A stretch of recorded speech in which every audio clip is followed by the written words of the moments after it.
look exactly like us. Be careful.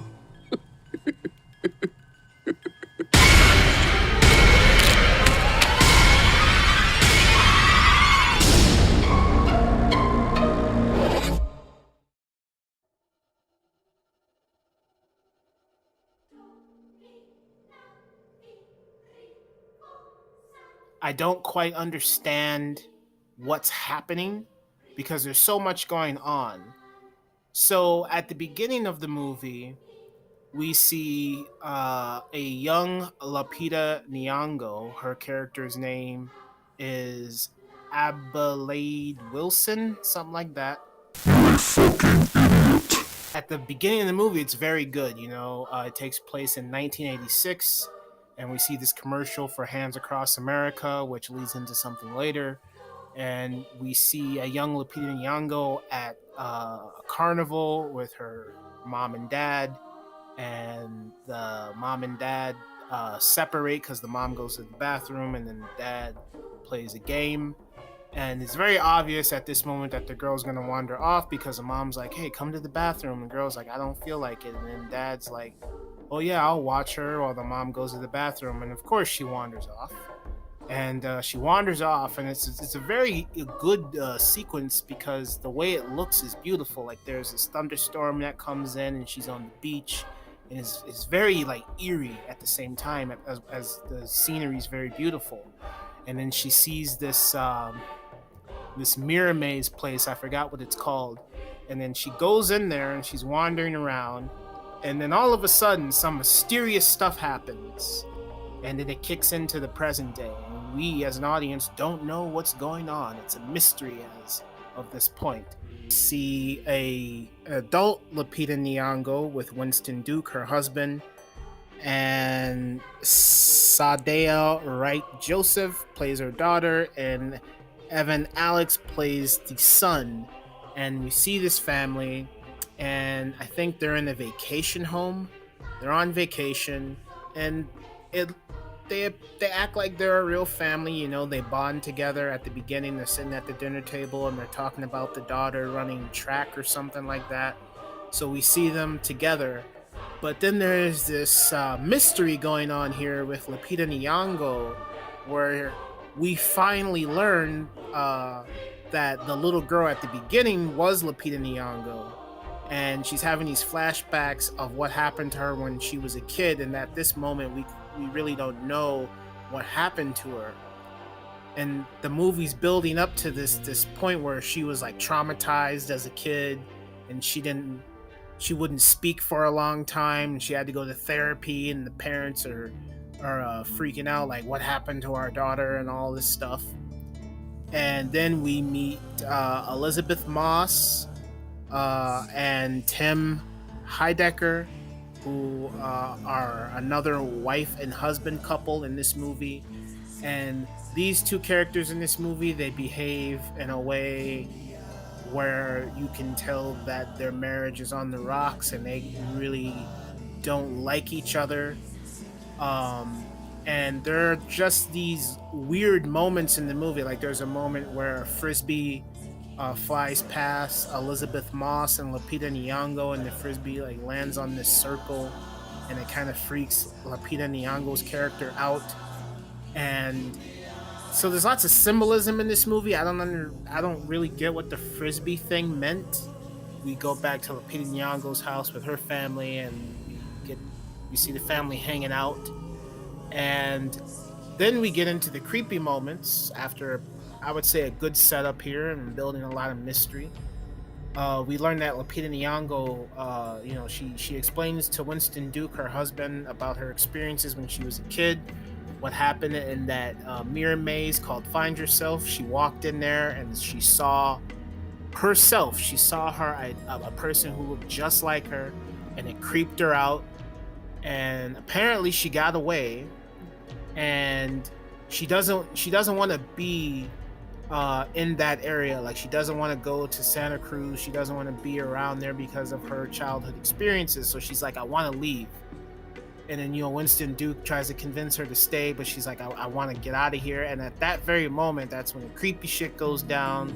and we see the clones of these people. We see the evil version of Lupita Nyong'o and Winston Duke and the two kids, and it's still good at this point, I feel. It was horrifying. I was so scared when I saw that family in the driveway.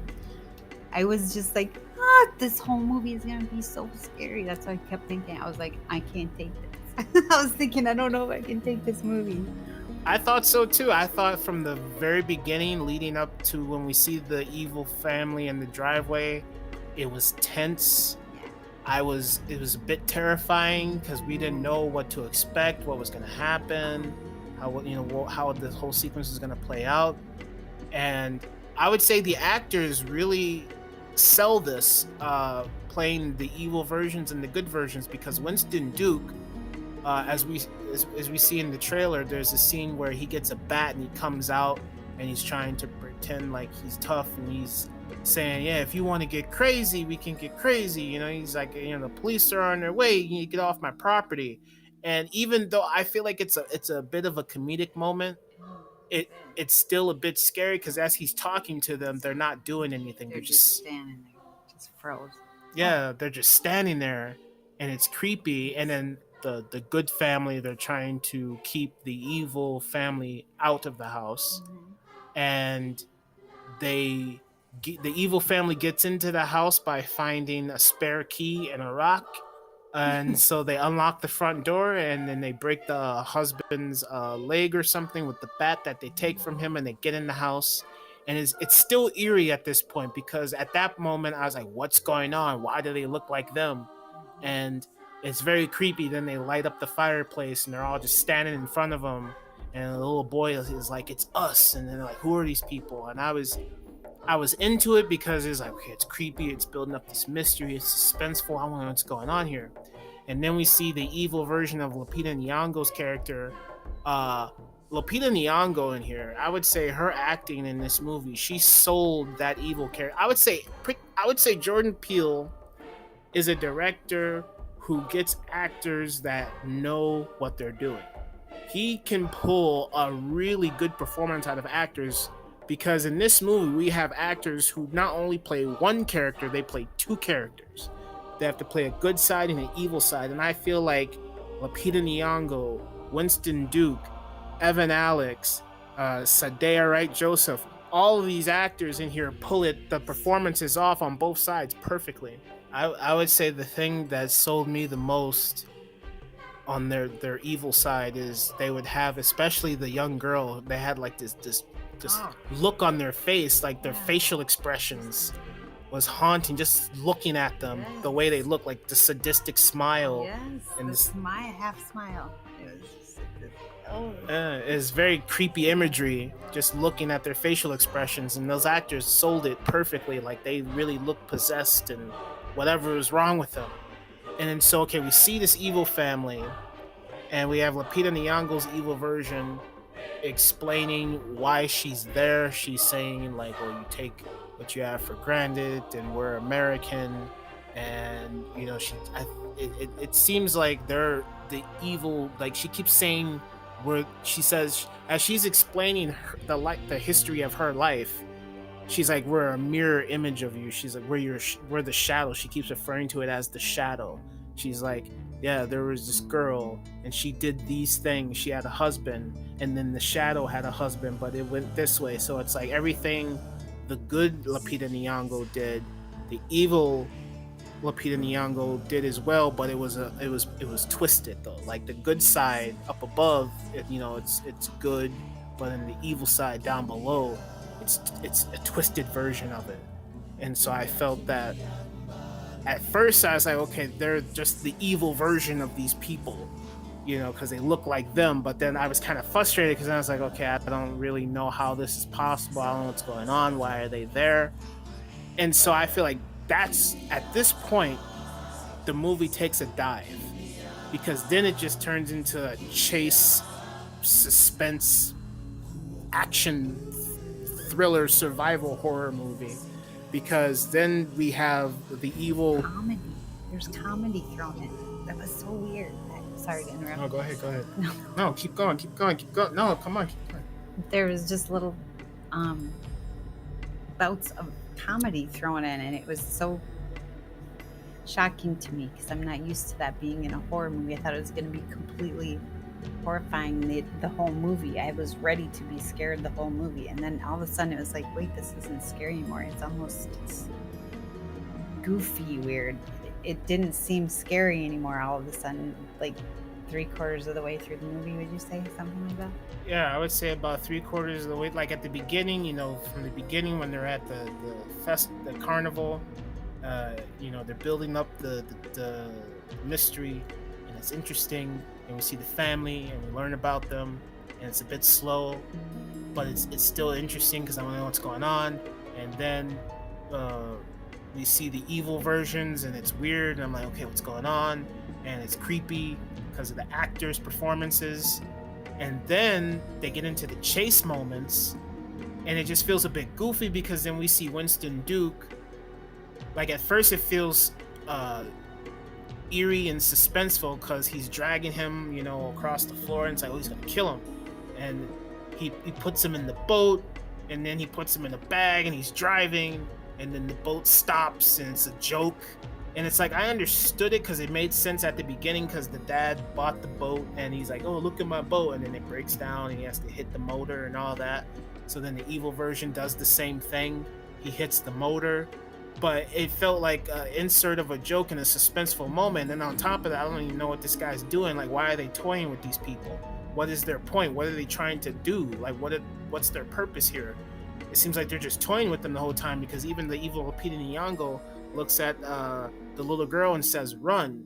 So then the evil version of Sadea, right, Joseph, is toying with the good version because she's chasing her down the street and is like playing a game of cat and mouse for no reason. She ends up killing some random guy, and then the good version gets away, and then Winston Duke's in this boat, and he's in a bag, and then he gets out of the bag, and then the evil version like is hitting the motor of the boat, and then then the good version takes a bat or something and knocks the evil version off the boat, and then the rope wraps around his leg and he falls in the water, and then the boat starts up and it drives away, and then it pulls the evil version away, and then the good Winston Duke gets back on the boat, and then it's like the evil version comes up behind him and tries to kill him, and then he turns on the motor and it kills him, and it just felt too much. It felt a little silly because it just felt like this survival action horror movie all of a sudden, where it just kept going on with this like chase plot that just made me feel frustrated because I'm like, okay, they're not explaining what's going on. Why is this family toying with them? What is their purpose doing here? Like, is she explaining, oh, we're just jealous and I'm American and we want your life or something like that? And then it takes an even more goofier turn when we get back to Tim Heidecker and Elizabeth Moss characters, and they're obviously they're in a marriage that is falling apart, but she's telling him, oh, go look outside, and he looks outside and he's playing a joke on her, and all of a sudden we see the evil versions of them appear, and they just get killed instantly. Like, there's no talking, explaining why we're here, they just kill him instantly. So then that made me think even more, like, why is the evil Lupita Nyong'o toying with these people? Why is she playing around so much? Why does she just get to it and kill them? And then when Lupita Nyong'o's family shows up to Tim Heidecker's house, they go in there, and then the "Fuck the Police" song is playing. When Elizabeth Moss said to the device, she said police. I mean, I think she would have said call police in real life, but she said police, and all of a sudden it plays "Fuck the Police," which I think felt out of place in the movie. And then the kids show up, and then there's like this suspenseful sequence, which was suspenseful, but I was a bit frustrated with it because I'm like, why are they going on with this like survival horror stuff? Like, this doesn't interest me. It's like I want to get back into like the drama and all that, and I'm not interested in all this blood and gore. And they got this music that feels out of place with the violence, and it just feels like the violence is there to have suspenseful sequences, and you got people flipping around and falling off of railings and stuff and being killed and these chases, but all that stuff, it just kept going on, and I just felt exhausted, and I was frustrated because it didn't get back to the plot and it didn't build up the mystery. It just, like, for at least maybe like 30 minutes at that point I was frustrated with the movie, and I didn't understand why they were having all this chase stuff and these jokes that felt out of place and this music that felt out of place. Is like at that point I did not like this movie. How did you feel about it at that point? You said you felt like the jokes didn't. Frustrated. Yeah. I felt the same way. I was like, what is this? Couldn't figure out why it took a turn like that. But no, as you're explaining it, I was just thinking, you know how they played that Jeremiah 11:11, or there was a guy with a sign. It had something to do with the suffering in the world. As you were just talking about that, the things that these guys were, that the dad was involved in was his boat, and he thought very highly of it. He was like, "That's my boat," you know. And then all of a sudden, it was like that was taken away, or it was almost a mockery to him where it wasn't working, and then he had problems on the boat. It was like all this stuff was going wrong there, and I was sitting there thinking about him, like the girl was running and the girl was chasing her, almost like, yeah, this is what you're supposed to be the best at, aren't you? Well, here's me. And so maybe there's something to do with what they thought they were good at in life, or what their success or their, what do you call it? Their ambitions. Yeah, were towards, you know, what they were driven towards, or which they were driving towards, instead of taking care of the world or whatever. I know they were kind of throwing that message in there about the hunger for the world. Their hands across America. Yeah, and I still can't really understand why that was in there, but it's something to do with showing us how we aren't caring about the world, I think. I'm not sure. That's just my thoughts. I was just throwing them out there. I think that is an interesting point that you bring up about how I just realized that now too, because when Sadara, right, Joseph, when her character at the beginning of the movie is sitting down with her family, Winston Duke says, "Oh yeah, how are you doing with track?" And I forgot how she felt about that, but then later in the movie when we see the she didn't want to do it anymore. Didn't the mom say, "Well, how is like you're Oh, really good at that," or something? Yeah, she didn't want to do it anymore, I think. And then later when we see the evil version of her, she Lupita Nyong'o's like, "Run."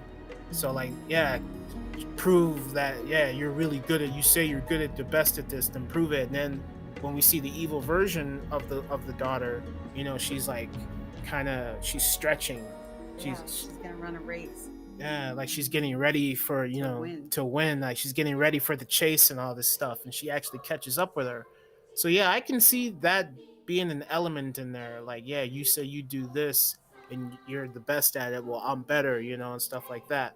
So I can see that yeah, that maybe the find yourself, because you're thinking too much about. Maybe it has something to do with the find yourself in the mirror image.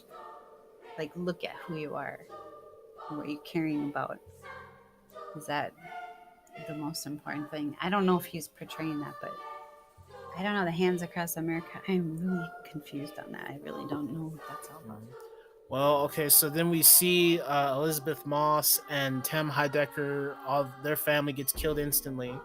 And right after that, we learn that the people who are the evil versions of other people are copying the Hands Across America thing, where they're holding hands in a straight line and they're killing the good versions of themselves. And at this point, it's building up the mystery leading up to the explanation of what's going on. And I was anticipating that. And then we get a moment where the family drives and they meet the evil version of Sadea, right, Joseph's character, and we get a little moment with that. And you know, she's on top of the car and she falls into the tree and she dies, and I really didn't care because it just felt like a suspenseful moment. What was the blood dripping from the hand? Like a few different times they kept showing that throughout the movie. Do you know what that meant? Yeah, that was one of the symbols that girl kept seeing, and it would scare her when she would see it. It was like a blood dripping, and then the boy drew the picture. And the boy, he saw it on the beach, and then he drew the picture, and she's like, "What is this?" And he's like, "Oh." And then the girl in the tree died, and her blood was dripping from her fingers. It was almost like the things were shown previously in a different way, and then something happened, and it would have that. I don't know how to explain it, but I'm seeing some weird symbolism. Yeah, there's definitely lots of symbolism in here. And then, so Lupita Nyong'o, after they kill the younger version or the evil version of Sadea, right, Joseph's character, they go back to their house and they see the evil version of Evan Alex, and they get out of the mother gets out of her car, and she confronts the evil version of her son, and it's a setup there. He's actually about to blow up the car or something, because then the little boy, the good version, is like, get out of the car, it's a trap. And then they get out of the car, and there's this bizarre scene where the good version of Evan Alex, you know, he raises his hands up and then he walks backwards, and then the evil version copies him and burns himself. I didn't understand it really, but I mean, it was just there, and he's dead. You got to knock these characters off one by one, I guess. I don't know, but so then the evil version of Evan Alex dies, and apparently the whole thing was a trap, because then the evil Lupita Nyong'o shows up and kidnaps the son and takes him into some laboratory or some evil underground system. Lupita Nyong'o tries to find her son. She goes back to the mirror maze, the Find Yourself mirror maze. She goes back in there and she finds the underground system. There are all these bunny rabbits walking around, and she finds the evil Lupita Nyong'o in there, and the evil Lupita Nyong'o is talking about the tethered, and all of these people are clones living in this place, and I don't really understand how they were created or why they're there. At first I was thinking, okay, maybe it's like a government experiment and there's a scientist who cloned these people or something. And it's just very bizarre. I don't really get why these people even exist or what this place is, but she said it was created by humans, and all this stuff is going all over the place for me at this point. And then we get a scene where evil Lupita Nyong'o and good Lupita Nyong'o are fighting each other, and it seems like the evil Lupita Nyong'o is smarter than the good one, because she's dancing circles around her, like literally she's dancing around her while the good one's trying to like hit her with the fire poker, and she's dancing circles around her. She can't get a hit on her, she's too smart for her. And you're thinking, oh yeah, evil's gonna triumph and good is gonna fall. But all of a sudden, as soon as the evil version tries to attack the good version, good version kills the evil version, and then we get the big reveal that the good Lupita Nyong'o was actually the evil Lupita Nyong'o the whole time. So we go back to the beginning of the movie, where we learn that she didn't just walk out of the mirror maze, she was actually choked unconscious and dragged down into that underground system and held hostage there. And she grew up there until she was an adult, and then she escaped to get revenge. And to me, that reveal ruins the entire movie, especially the ending, because to me it feels like, okay, this whole time she wants revenge. You know, she was a person who grew up above, and then she goes down below and she's held captive there. It's strange to me. It's like, okay, who built this facility and how is it so easy to get in and out of there? Apparently these people are like mentally challenged, because when we see in the movie, there's like these hidden clues where it's like the evil Lupita Nyong'o, she's the only one who can speak English, but you know, her voice is a bit, what do you call it, like the tone of her voice is a bit like her mouth is like distorted, yeah. But she's the only one who speaks out of all of these evil twins. Like all the other evil twins, they're like moaning and groaning, they can't speak, but she's the only one that speaks. So it's kind of a giveaway, even though we don't know what's going on, because at the end they reveal that, oh wait a minute, there was this switch that happened. So who we think is the good person the whole time is really the evil person the whole time, and who we thought was the evil person is the good person the whole time. But apparently the good person, she was down there for so long that I guess, you know, she became corrupted and it took over her, but she was so desperate to get out of there. And it's like, if she really wanted revenge this whole time, why is she toying with this family? Especially at the end, why is she dancing around her when she can just freaking kill her and get it over with? just like Elizabeth Moss's character and her evil self, when those people showed up and they just instantly killed him, there wasn't any talking, there wasn't any fooling around. But then at the same time, when I think about it, I'm thinking, okay, maybe the evil Lupita Nyong'o wanted to relish in the moment. She wanted to enjoy it. You know, she wanted to toy with her to get that satisfaction. But at the same time, it's like you're giving her open opportunities to attack. Like, oh, I'm going to sneak up behind her and thinking I'm going to kill her and she won't see me coming. And really, no, she caught you slipping and now you died for your little silly mistake when you could have killed her multiple freaking times and toying with them this whole time. So it just ruins the entire movie to me thinking, oh, yeah, how'd you feel about it? Yeah, I agree with you totally. No. Say something. I'm in total agreement with you. It's complex and it's deep, and you're starting to figure out what they're doing with the story and who is evil and who's not, and it's kind of confusing. But then you go, I just accepted it as a strange movie. I was just going, okay, this is a weird movie, and I really liked Get Out. I really liked his movie Get Out. I like Get Out too, and I would say Get Out is miles better than this.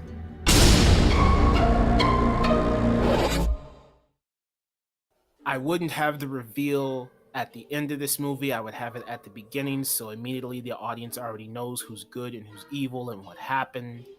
And I would tell the story in chronological order, and I would show the scientists experimenting on the good Lupita Nyong'o in the systems and how that changed her.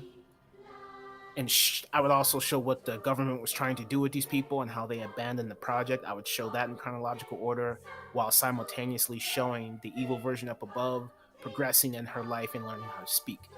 And so probably after at least 15 minutes of that, kick into the present day with the family, keep everything the same, but the only thing I would change is I would have each family member of Lupita Nyong'o's die one by one. So at the beginning, we have the daughter die at the hands of the evil version, but then they both die at the same time, because as soon as the evil version kills the good version, the evil version dies by some freak accident. So first the daughter gets knocked off, then the father gets knocked off, and later on the son at the end gets knocked off, because what I saw in the movie where the son got kidnapped for no reason, I thought that was stupid and it didn't need to be there. So instead of him getting kidnapped, he dies right then and there, and then we have the fight between good and evil, or evil and good.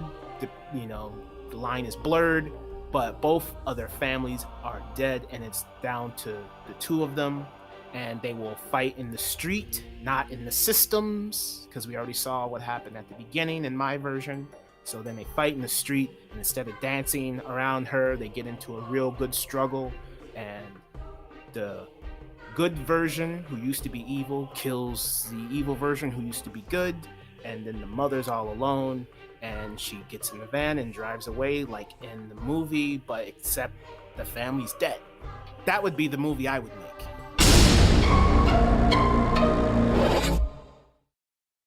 I think they were trying to punish what we call good people, or they're bringing out the fact that good people are really not so good.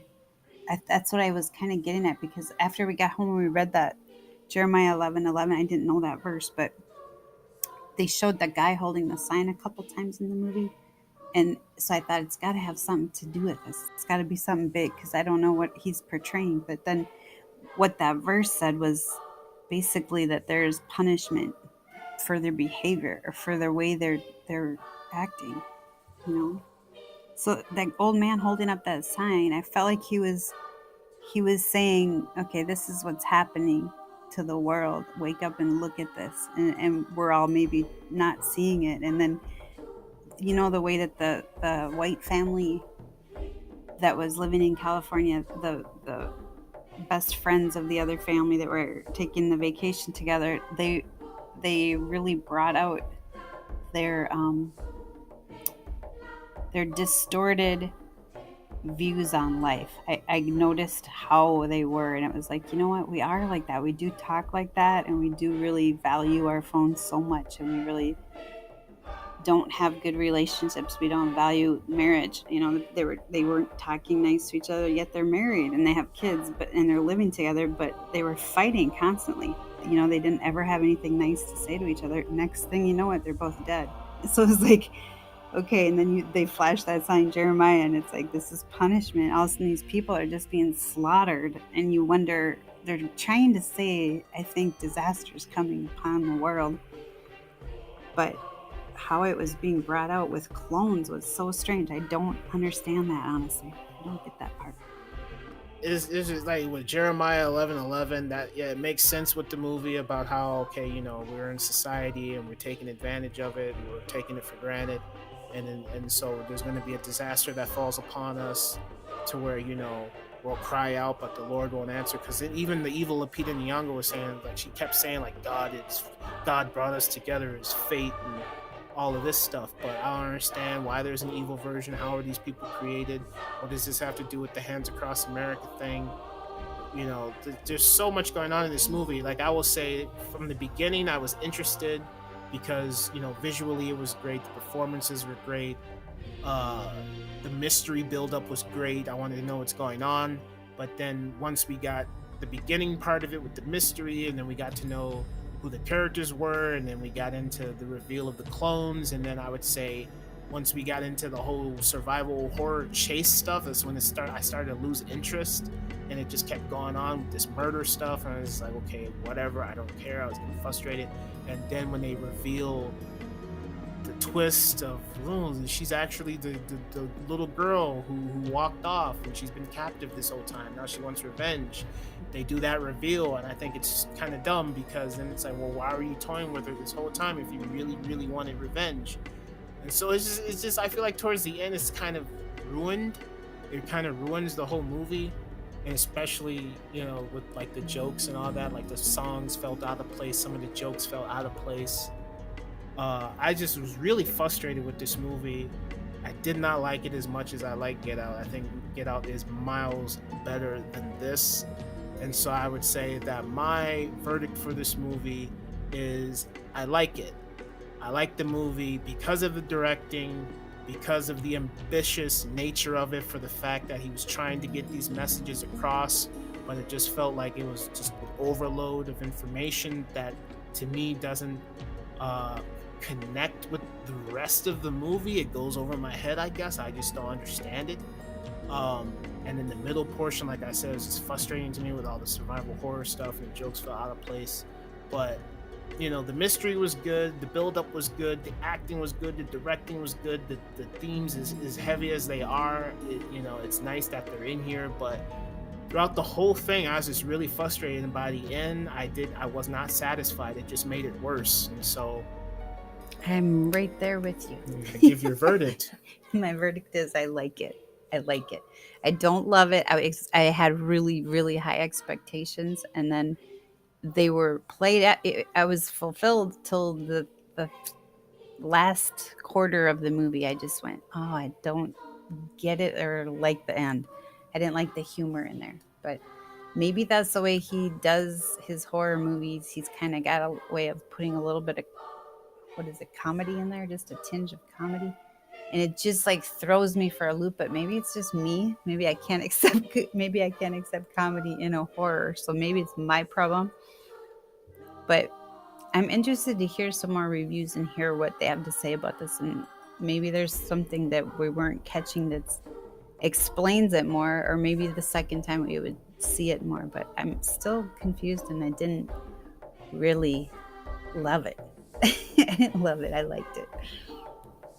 All right. And so thank you for joining me again. Thank you for having me. All right. And as always, thank you for watching, and let's say it at the same time. Until next time. And thank you for watching, and we will talk to you next time. Okay.